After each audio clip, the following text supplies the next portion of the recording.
Video শুরু করার আগে কানে হেডফোন ব্যবহার করুন।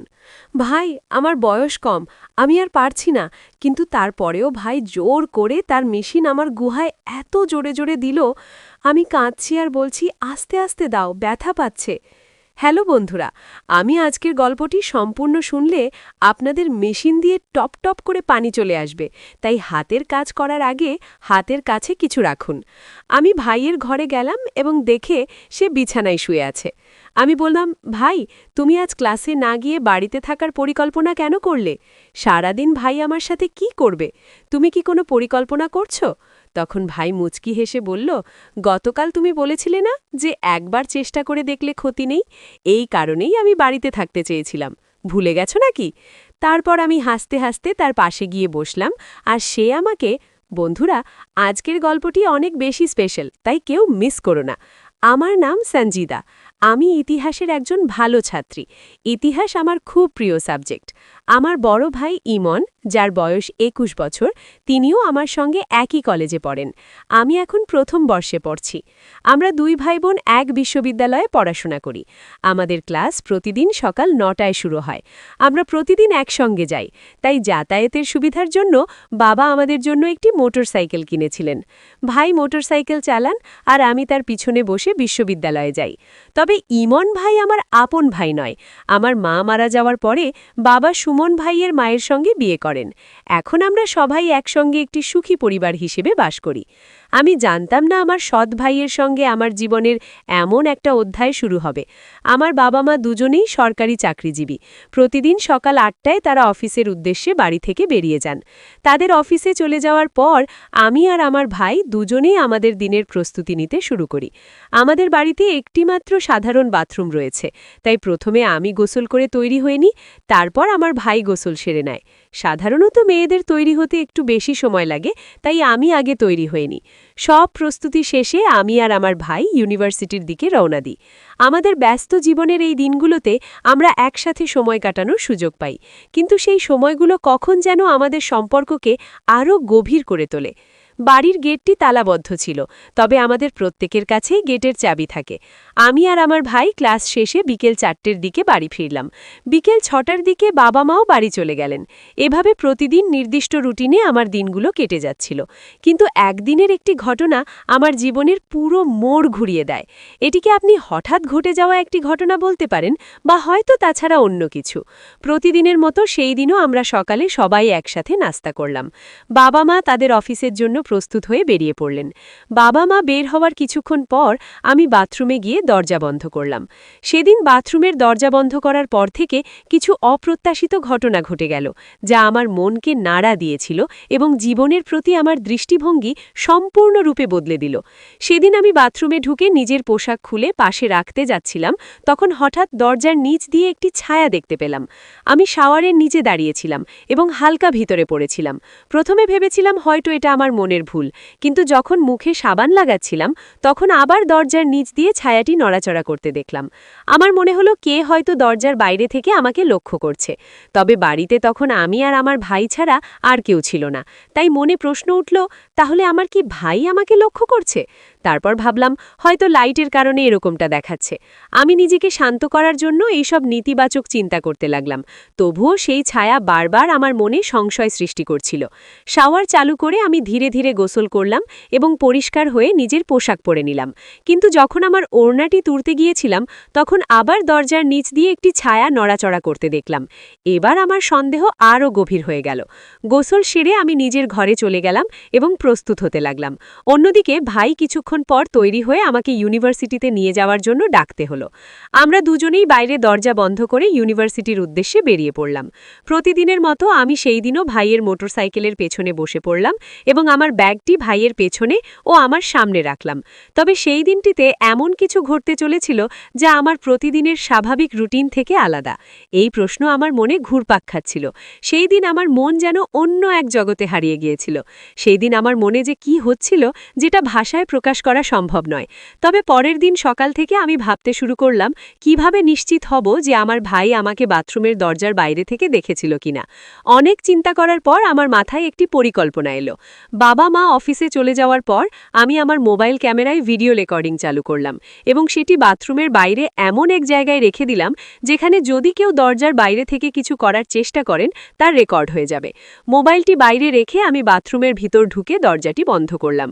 দরজার দিকে তাকাতেই আবার একটি ছায়া দেখতে পেলাম।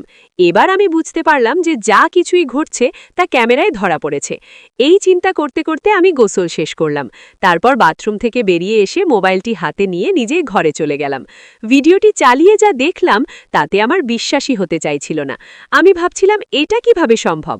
এরপর আর কিচ্ছু না ভেবে আমি আর আমার ভাই ইউনিভার্সিটির জন্য রওনা দিলাম। আমি মোটরসাইকেলে ভাইয়ের পেছনে বসে ওর গলা জড়িয়ে ধরলাম। মনে মনে ভাবতে লাগলাম কিভাবে ভাইকে সেই ভিডিওটা দেখাবো। তখনই ভাই বলল, তুই ঠিক আছিস? আমি বললাম, হ্যাঁ ভাই, সব ঠিক। ভাই বলল, তাহলে এত জোরে আমাকে ধুয়ে আছিস কেন? আমি বললাম, জানি না কেন ভাই, আজ একটু অস্বস্তি লাগছে। ইউনিভার্সিটিতে পড়াশোনার মাঝে আমার মন বারবার অন্যদিকে চলে যাচ্ছিল। দুপুরে বাড়ি ঘিরে এসে আমি স্থির হতে পারছিলাম না। কিভাবে ভাইকে বলবো কেন সে এমন কাজটা করল সেটা ভেবে দিশেহারা হয়ে পড়েছিলাম। রাত প্রায় 10টা বাজে। আমি বিছানায় শুয়ে বারবার পাশ ফিরছিলাম। একেবারে ঘুম আসছিল না। নিজের মনে সাহস এনে ভিডিওটি আবার দেখলাম। অনেক ভেবে সেই ভিডিওটা ভাইয়ের মোবাইলে পাঠিয়ে দিলাম, কারণ সে জানুক আমি তার অপরাধ ধরে ফেলেছি। প্রায় 15 মিনিট কেটে গেল, কিন্তু সেই ভিডিওটা সে দেখল না। আমি ভাবতে লাগলাম ভাই কেন কিছুটা দেখছে না। বারবার ফোন চেক করছিলাম।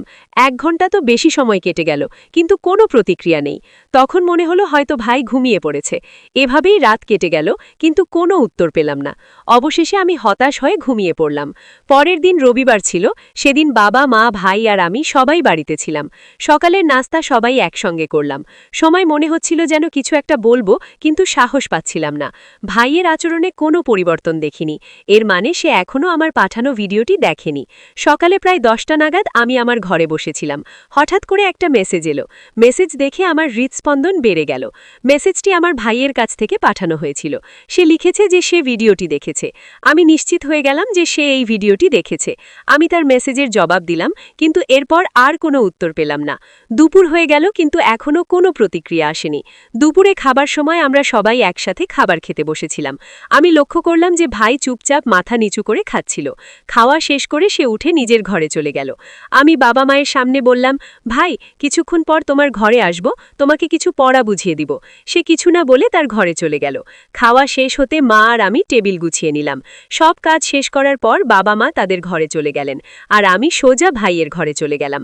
ঘরে ঢুকে দেখি ভাই জানালার পাশে দাঁড়িয়ে আছে। আমি ঘরে ঢুকে দরজাটা ধীরে ধীরে বন্ধ করলাম। তারপর ইমন ভাইয়ের কাছে গিয়ে দাঁড়ালাম। ওর চেহারায় অপরাধবোধ স্পষ্ট ছিল। ও আমার দিকে নিচু করে তাকিয়ে ধীরে ধীরে বলল, দুঃখিত। আমি বুঝতে পারছিলাম সে ভিতরে ভিতরে খুব খারাপ অনুভব করছে। ও যেন আরও ভেঙে না পড়ে, তাই আমি সামনে এগিয়ে এসে তাকে আলতো করে জড়িয়ে ধরলাম। তারপর ধীরে ধীরে তার কানে বললাম, এই বয়সে এমন হয়েই যায়, এতে দুঃখ পাওয়ার কিচ্ছু নেই। আমার কথা শুনে ইমন ভাই অবাক হয়ে আমার দিকে তাকালো। সে বলল, কিন্তু আমরা তো ভাই বোন, তাই না? আমাদের উচিত সম্পর্কের মর্যাদা রক্ষা করা। এই সীমারেখা পেরোনো ঠিক হবে না। তাকে আরও স্বাভাবিক করার জন্য আমি মৃদু হেসে বললাম, আচ্ছা ঠিক আছে, গুরুজনের মতো উপদেশ দেওয়ার কিন্তু চিন্তা করো না। আমি জানি তুমি ভুল বুঝে পেরেছ। আমি বললাম, আচ্ছা, এখন বড় বড় নীতির কথা মনে পড়ছে। তখন এসব মনে পড়েনি। যখন আমাকে গোসল করতে দেখছিলে তখন কোথায় ছিল তোমার এই নীতি? তারপর আমি মৃদু হেসে বললাম, এগুলো নিয়ে ভেবো না ভাই, তুমি সব সময় আমার বড় ভাই থাকবে, আর আমি সেই আদরের ছোট বোন। এরপর এক চোখ টিপে মজা করে বললাম, তবে ভাই, একবার চেষ্টা করে দেখলে ক্ষতি কি? আমি কাল সন্ধ্যায় তোমার অপেক্ষায় থাকব। এই কথাটা আমি হেসে বললাম এবং তারপর তার ঘর থেকে বেরিয়ে এলাম। সে অবাক হয়ে আমার দিকে তাকিয়ে রইল। সেই রাতে আমরা সবাই একসাথে খাবার টেবিলে বসেছিলাম। খাবার সময় আমার ভাই বলল, কাল ইউনিভার্সিটিতে নাকি একটা ছোটখাটো খেলার আয়োজন করা হচ্ছে, তাই আমি কাল ইউনিভার্সিটিতে যাব না। মা বললেন, তাহলে সঞ্জিদারও যাওয়ার দরকার নেই। বাবা বললেন, ইমন, তুমি কি খেলাধুলায় আগ্রহী? ভাই উত্তর দিল যে, বাবা, আমি ব্যাট বল খেলায় আগ্রহী, কিন্তু এখানে সেটা হচ্ছে না। এখানে কিছু নতুন খেলোয়াড় এসেছে যারা ছোট ছোট স্কুল থেকে এসে ইউনিভার্সিটিতে প্র্যাকটিস করছে। বাবা বললেন, ঠিক আছে, তাহলে কাল তোমরা দুজনেই বাড়িতে থাকবে। আমি ভাইয়ের দিকে তাকিয়ে এক গোপন হাসি দিলাম। পরের দিন সকালে বাবা আর মা অফিসে চলে গেলেন এবং আমি ইমন ভাইয়ের ঘরে গেলাম এবং দেখে সে বিছানায় শুয়ে আছে। আমি বললাম, ভাই, তুমি আজ ক্লাসে না গিয়ে পুরো দিন বাড়িতে থাকার পরিকল্পনা কেন করলে? সারাদিন আমার সাথে কি করবে? তুমি কি কোনো পরিকল্পনা করছো? তখন ভাই মুচকি হেসে বলল, গতকাল তুমি বলেছিলে না যে একবার চেষ্টা করে দেখলে ক্ষতি নেই? এই কারণেই আমি বাড়িতে থাকতে চেয়েছিলাম। ভুলে গেছো নাকি?